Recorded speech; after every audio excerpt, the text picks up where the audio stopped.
Hey everyone, it's me, your creative mentor, Lauren. We're starting a fresh new month.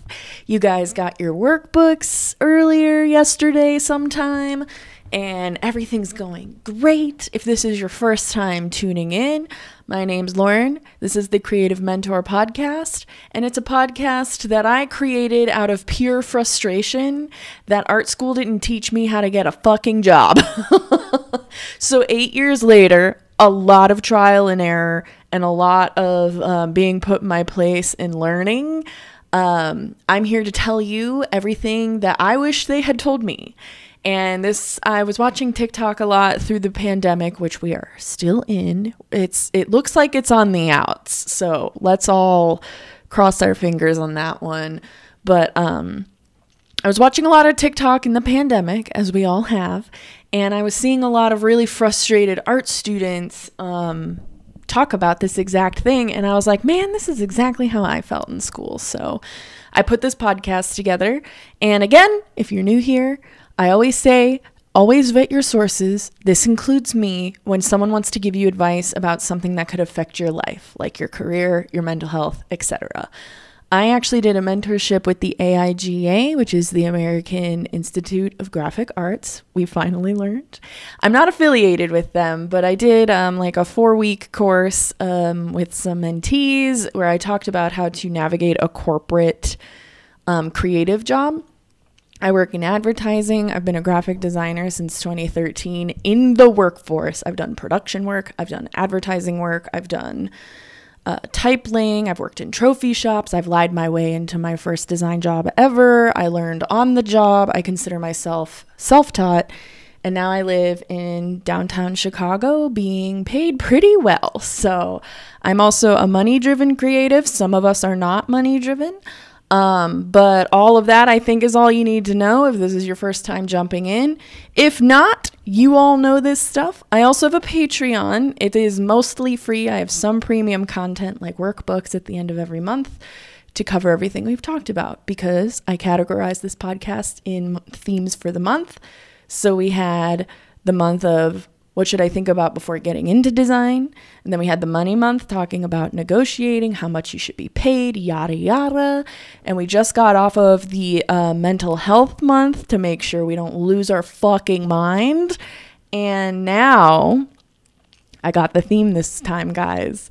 We're doing the working ecosystem. Because I'm sure you've heard over time, like, there's the politics game at work. Why do less talented people get better work? All that stuff. It's all about the human politics of it all. And so this month, I kind of want to walk through the ecosystem of all of that. So today we're going to be talking about what the industry even really looks like. And I'm going to go with the Design Census that was taken by the AIGA. If you don't know what that is, it's essentially like a club or a chapter situation, and almost every city has one. And it's just a place to have resources for design because their goal is to move the creative industry and the design industry forward. So they collect a lot of data, they create a lot of programs, they sponsor or gain sponsors from a lot of local like talent agency groups and things like that. So it creates a work ecosystem for creatives. And it's just one of a few things that happen. It helps network, yada, yada. I'm not here to sell you on the AIGA specifically, but that's just what it is. And so they have access to a lot of data, and we have the 2019 Design Census. That's actually the most up-to-date one. I know we're in 2021, and while these numbers may no longer necessarily be as true, they give a really good glimpse into what you're getting into working in the design field specifically, but in the creative industry. And even if the design is not your thing, maybe you're a photographer or a writer or a music person or anything, the purpose of this is to understand how to frame information to set you up for the most success based on what you define success as. And I just happen to do it through examples of my personal experience. But even if this stuff isn't apples to apples what you do, I'm trying to teach you how to think about this versus literally giving you a step-by-step how to do it. So I want to walk you through kind of the flaws of our field and just the information that we currently have collected and how that affects all of us working, whether you work in my specific field or not. And so that's what like this week's gonna be. And then I want to walk you through the politics game specifically, which is just kind of a fancy way of saying corporate structure, work culture, etc. And this applies to studios that you work in, freelance gigs that you do, clients and companies that you work with, and working with brands, because people run all the institutions that we will interact with, and humans are flawed, and we follow culture, we follow like-mindedness, especially in the creative field, but it's also a lot more abstract. So I want to walk us through the politics game and how to frame that in your mind for how you already naturally are. Because I think a lot of people really shy away from politics because of how it sounds. It sounds pretty shitty. But you can use it to your advantage, and sleeping on it actually is not the way to go, depending on your like route of success. So I want to talk about that next week. And then I'm still kind of working out the kinks, but I definitely want to talk about working styles. So different kinds of managers you can run into, old school versus new school is a really general example. And then I definitely want to work on how we talk about what we do, because that's all going to apply to functioning within the ecosystem. So that's kind of an outline for the month that's upcoming, the next 4 weeks for you. So get ready. But for now, we're just going to talk about the Design Census, and I'm literally just going to kind of walk through this site. So if you hear my mouse clicking, like, I'm just making sure that I'm clicking and reading the right things, but I just want to walk you through the numbers, what they kind of mean, and how they can affect you. So essentially the main purpose of this document, which I will have on my Patreon for free, or you could just remember designcensus.org, because that's how you get here. But this whole thing is basically understanding the state of design and the people who make it, which is pretty important. Oh, so let's just like dive right in. I'm not going to go through the like sample size. You can look that up for yourself. But first of all, let's get started. So most people who filled out the Design Census, so most of the information we're going to be looking at, are people who I am pointing this podcast to, which is people with about 1 to 4 years experience, or you're like me with 5 to 9. So these are all the numbers that are relevant to pretty much all of us who are listening, unless you're one of the few 10 to 14, 15 to 20 year veterans, which I'm also excited you're listening to, because I think trying to have and listen to the younger worker to have a more modern sense to manage them with is helpful for literally everybody. So all of these numbers are really relevant to the discussion that I'm hoping we can all have amongst ourselves. So something else too I'm going to cover eventually is the art school dilemma. I might fit that in this month because it just keeps coming up. Is art school worth it? Is going to school for this worth it? And that's a difficult, layered question, but let's walk through kind of how a lot of people in this census have gone through everything. So a very small percent of people did online learning or did apprenticeships or mentor, and I think that's very specific to your field. If you're a photographer, if you're a tattoo artist, if you're things like that, that can be very relevant that way. I also just personally believe there are so many online resources, and on the job, I've used a lot of online resources, and companies have paid for Skillshare for me, or Lynda, or online resources like that to teach me a program they want me to learn, that I think that that is a very real way you can function. However, we're still in this like gray area where people want a bachelor's degree. And I think while we're having the student debt conversation as a nation, until we really square that away, I do think if you have two portfolios and resumes next to each other that are just as talented, a company, the way that they're still managed by people, they're gonna pick the bachelor's degree over everything, which is what a majority of these creatives are saying in this census is their education. I have a bachelor degree in the fine arts, and so do a majority of the people here. But some people have associate's degrees, which I do know successful creatives who do have associate degrees.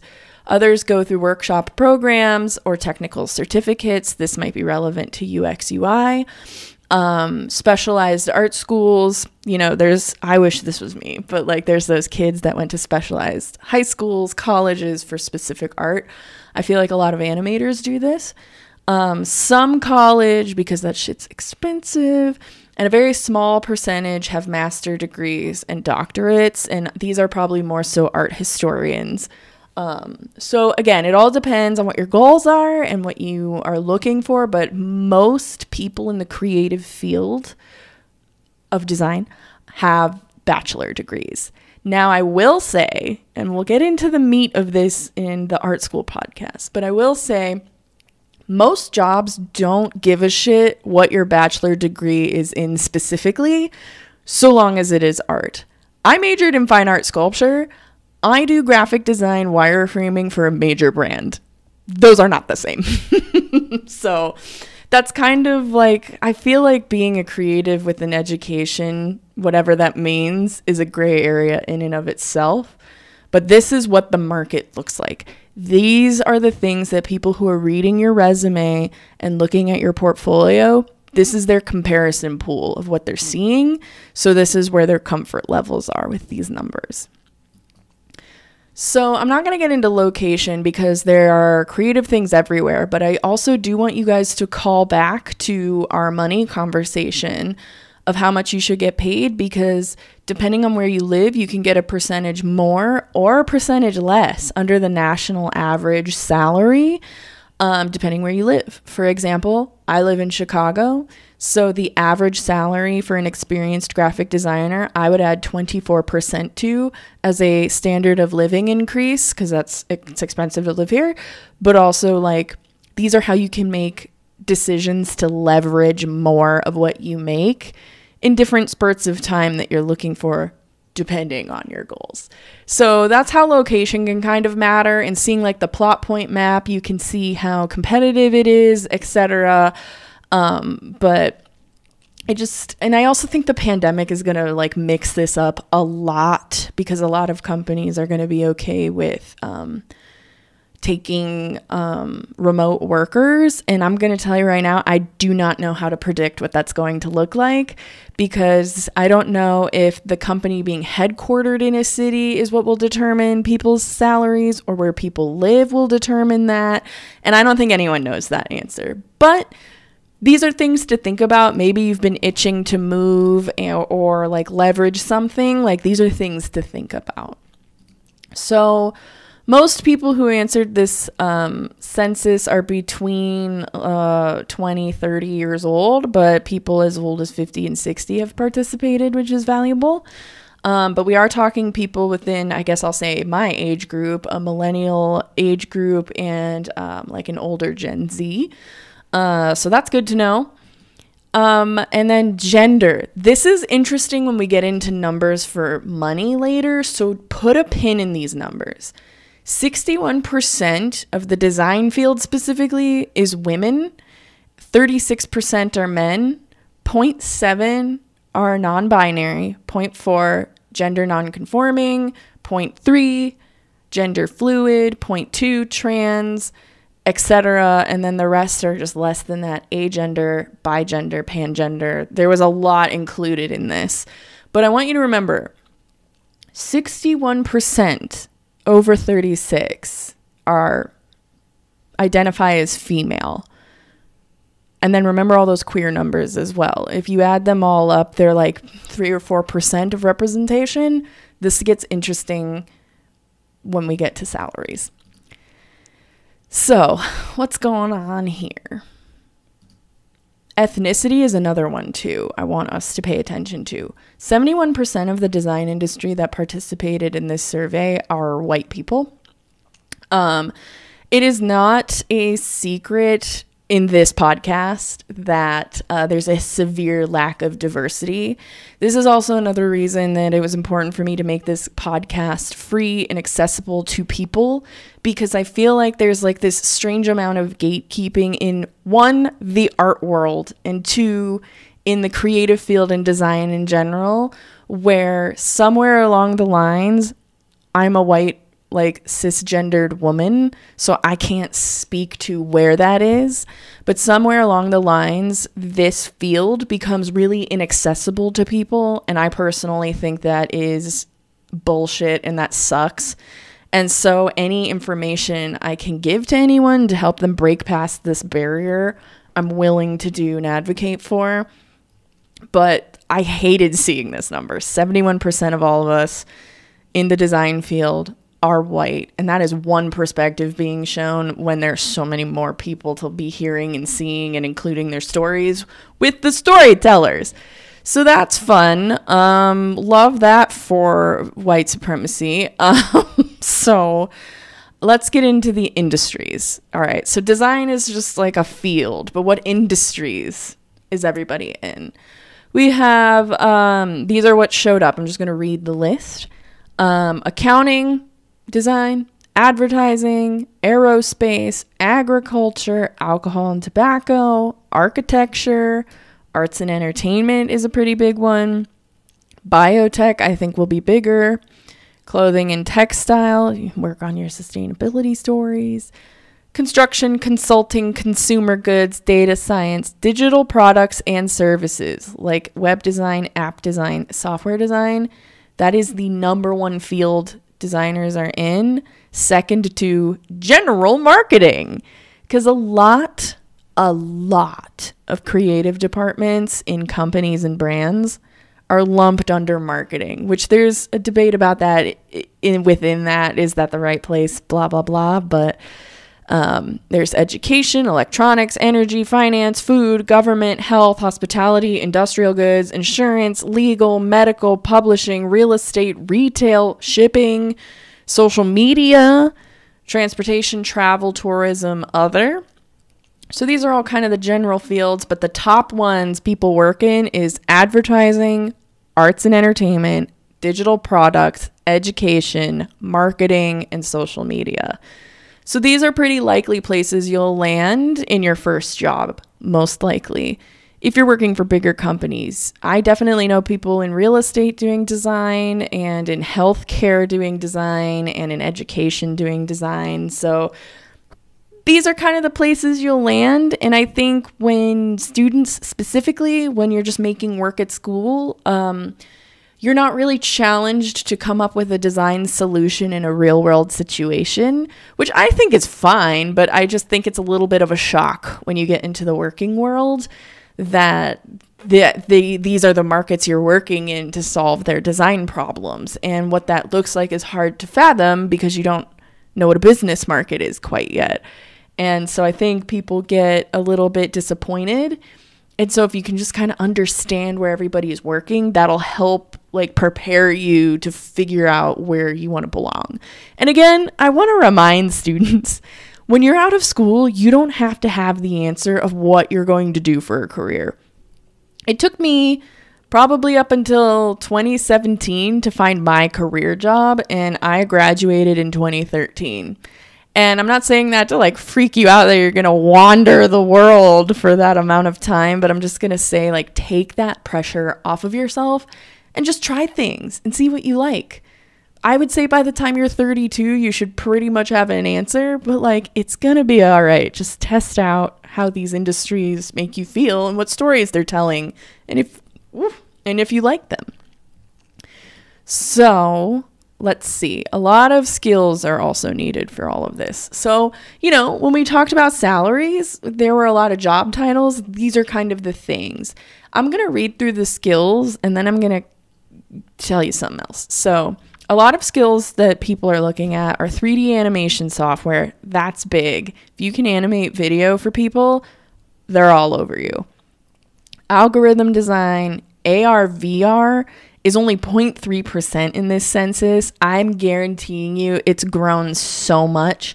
Virtual reality, especially in the pandemic, and having QR codes and VR technology, filters like for Instagram have exploded. Like AR, VR design is way bigger. Art direction is the biggest skill here. And I'm going to talk about title traps a little later in like the general podcast, but I think if you're straight out of school, and someone's hiring you for a creative director, art director position, that's jumping the gun a little bit. And I think you should just proceed with caution. And I'm just telling you this because if you're working somewhere fresh out of school with an art directory title, and for whatever reason your job doesn't work out, that's not always going to be apples to apples at another company, and you might get pushed way back down to like graphic designer or whatever your field is. So art direction being the number one skill here, I thought was very interesting.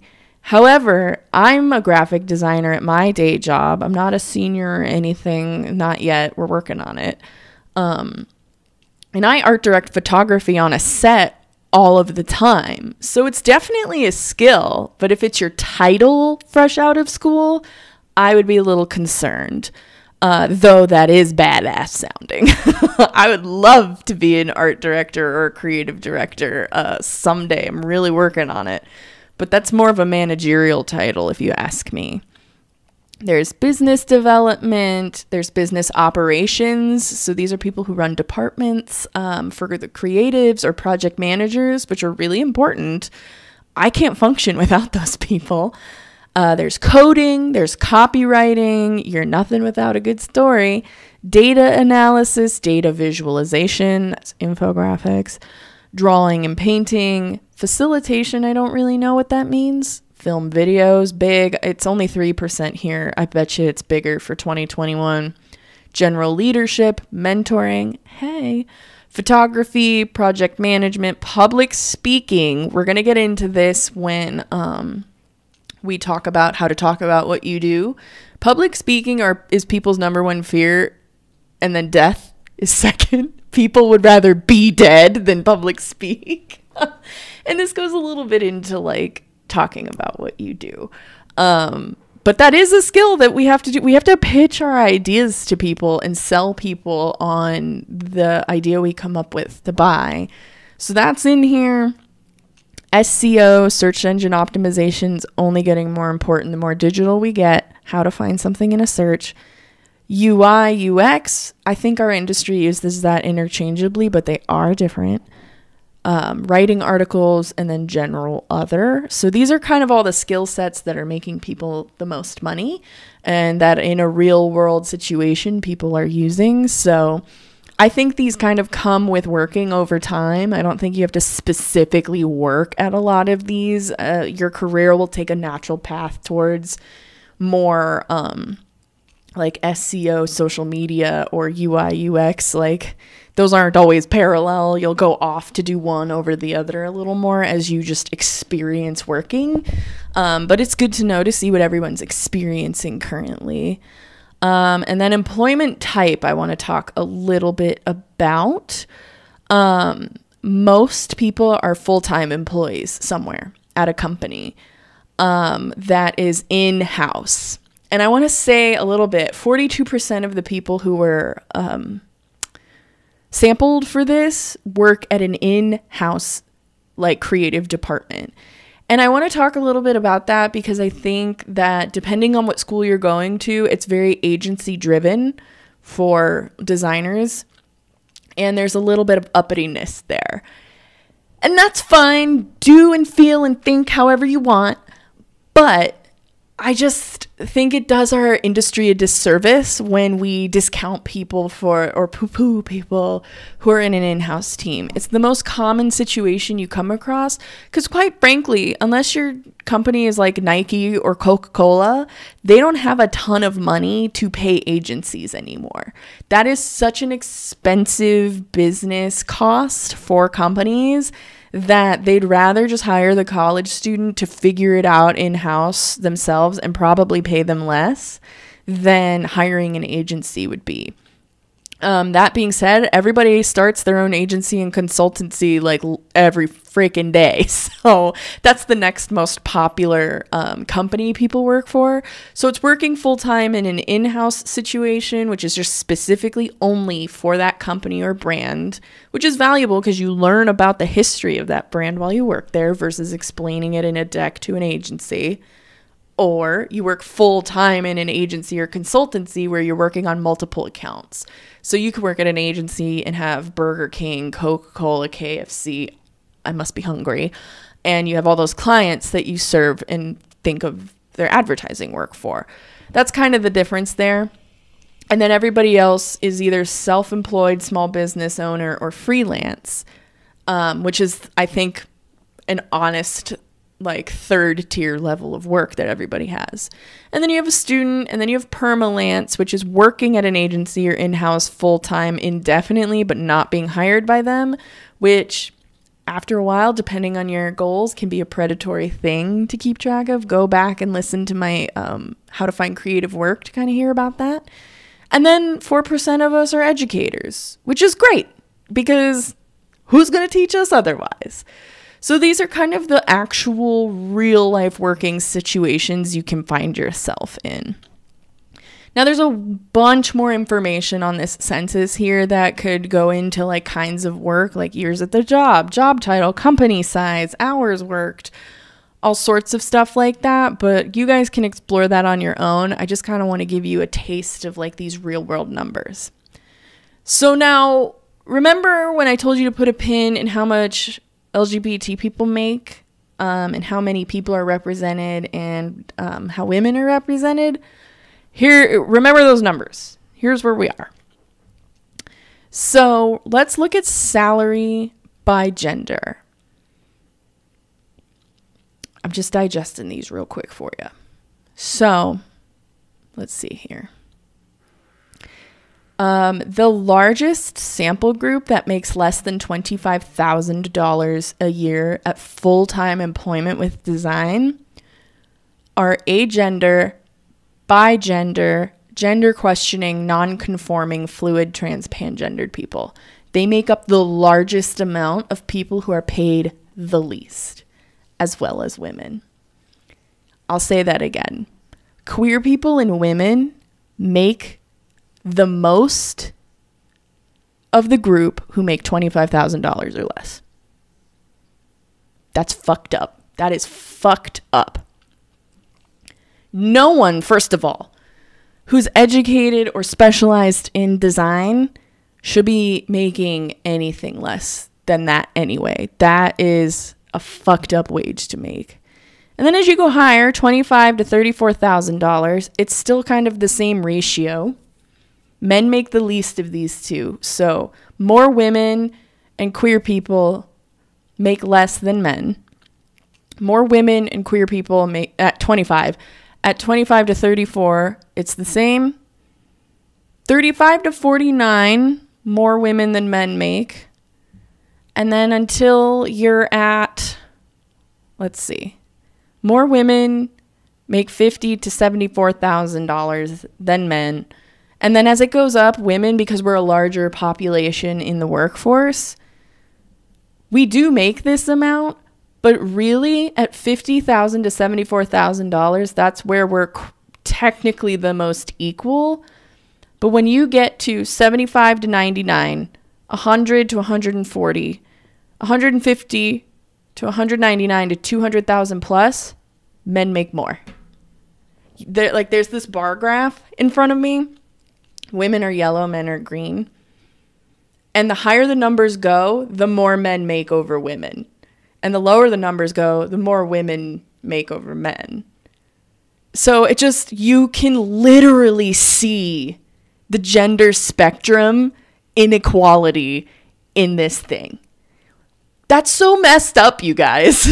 That's so messed up.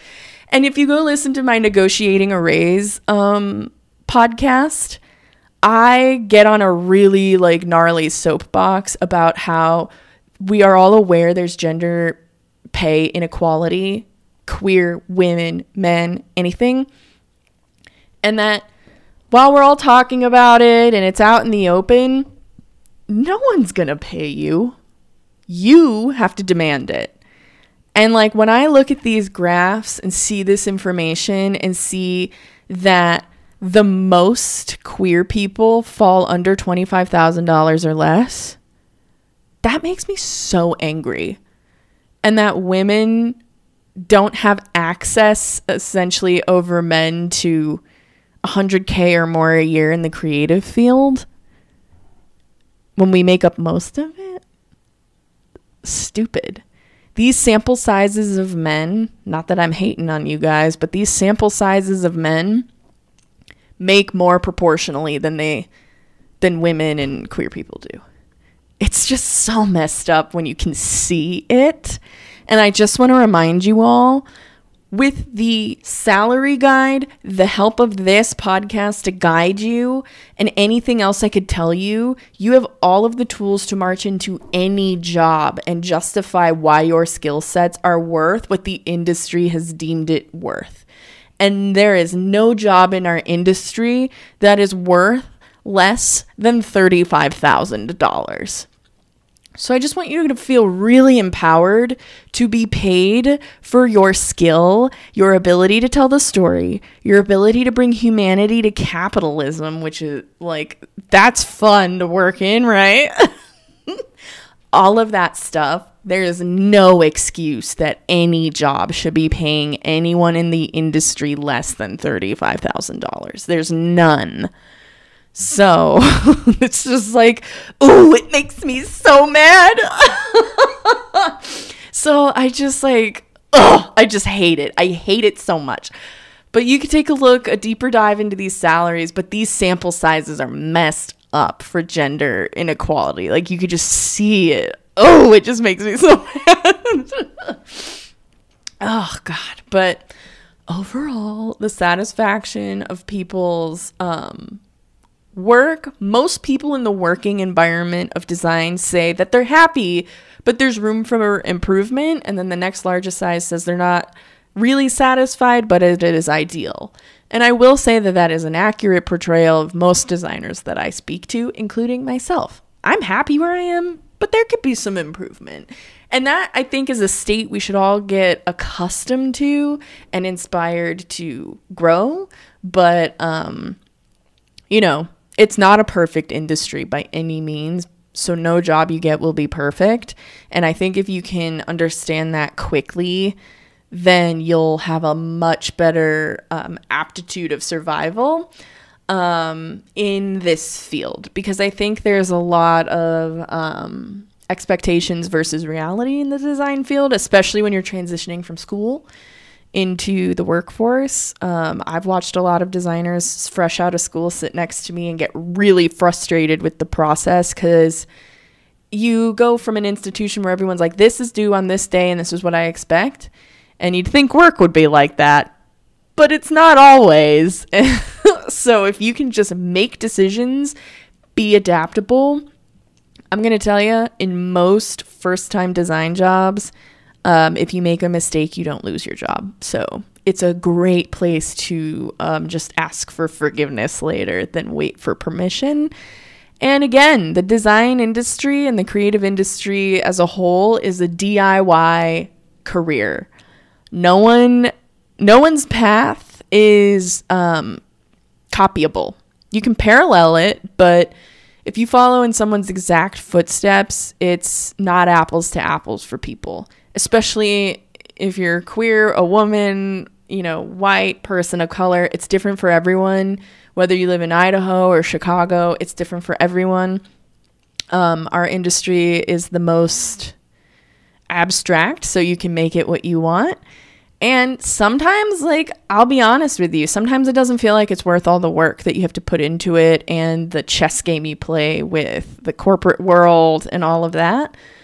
So that's why at the beginning of this podcast, life, I really covered, if you can define what success means to you as a career and as a creative, and you can come up with this code that you follow of ethics that makes working bearable for you, within capitalism and see where you can help move the needle, these are the best ways to be the happiest creative, and this ecosystem is what we're working in. It's not, honestly, it's not fair. It's not a fair place. And, we've all driven down the street and seen the billboard to be like, oh, who designed that? Or that's not readable. Or the kerning on this is garbage. Who let this go? Like, there's bad design everywhere. And that's never going to go away. So why is the kerning on Netflix fucked up when I could have done better? It's not a fair field. And it's all about how you understand your core values as a worker, as a creative, as a designer, all of that stuff. It'll help you. And maybe you don't want to navigate any of this. Maybe you have a small business you kind of fell into. There's a billion ways to do this.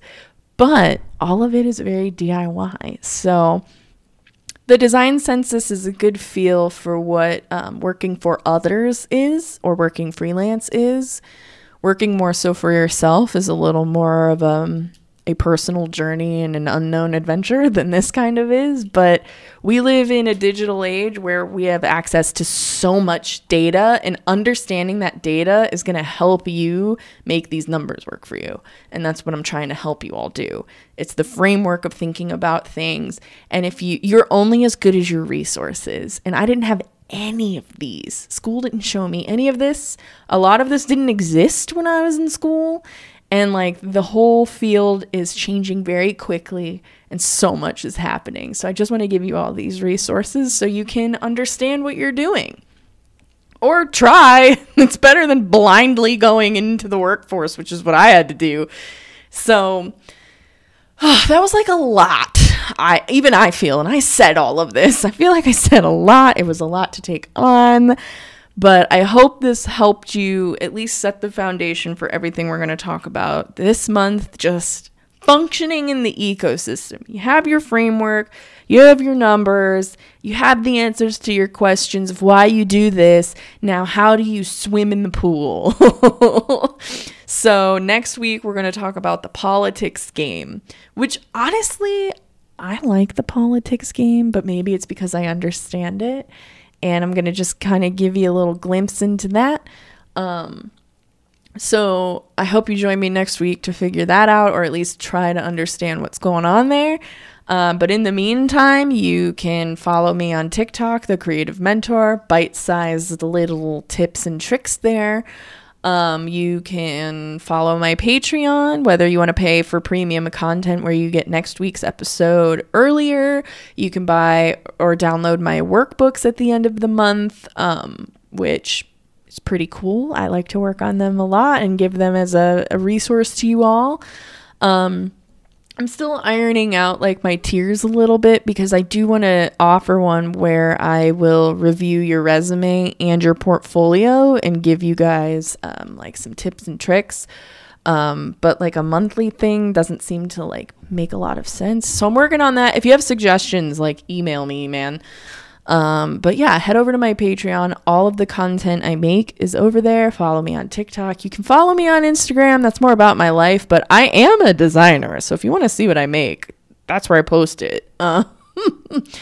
So yeah, the Creative Mentor podcast, give it a Google. It'll show all that stuff. And, I will see you all next week.